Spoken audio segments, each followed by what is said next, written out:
Governor Murphy, I want to start with a topic that hits close to home, which is congestion pricing in Manhattan. Last week, the MTA approved a revised plan to charge drivers $9 to enter much of the city versus the original $15. You oppose both versions and are fighting it out in court. Are you seeking an emergency ruling to halt implementation? Do you think that you'll be able to stop this? I can't speak for the judge who's adjudicating here, but we're going to try like heck. It's not that, listen, I think we've got the strongest environmental record of any state in America over the past 7 years. I'm proud of that. We're not against lowering pollution. We're for that. But there's a time, there's a place, there's a deal that works for New Jersey commuters and ones that don't. And this displaces the pollution to New Jersey. It doesn't get rid of it. It's an enormous burden financially on our commuters.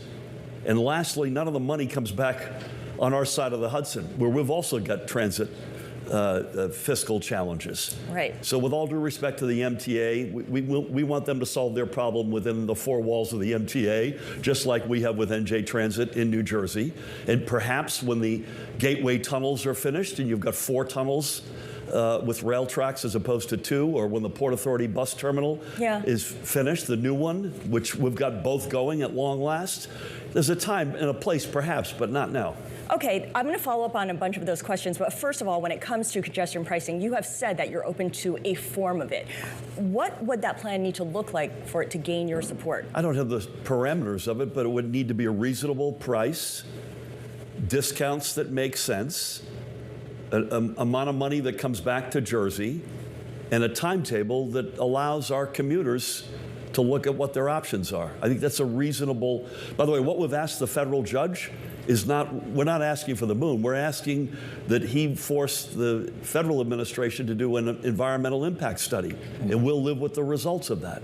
Have you had conversations specifically with the governor of New York, Kathy Hochul, as well as the mayor of New York about those issues? And if so, what was their response? So we've got the good news is we start in a very good place with our relationship with both Eric Adams and Kathy Hochul, and we do an enormous amount with both the city and the state together. Yes, we've spoken person to person, team to team. This has been a multi-year process, and our ask has always been, let's do an environmental impact study, and at the same time, let's get at the table together.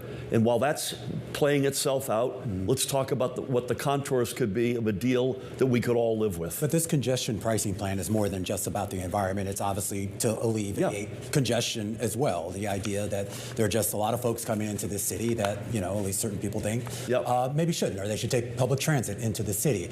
If you don't have the congestion pricing, what is the solution to alleviate the traffic conditions? So let me say first and foremost, and the MTA wrote this themselves, the number one objective here is to solve their fiscal hole.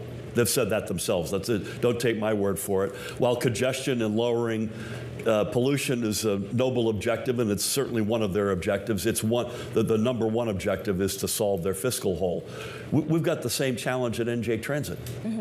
We've chosen to solve our problems within the 4 walls of New Jersey. We put in a corporate transit fee while New Jersey Transit takes a few years to get back on their fiscal feet, which it will take. All the big transit systems, by the way, in the country are going through a similar reality. We've found a fee, which we don't do lightly, that will allow a bridge to a better fiscal future for them.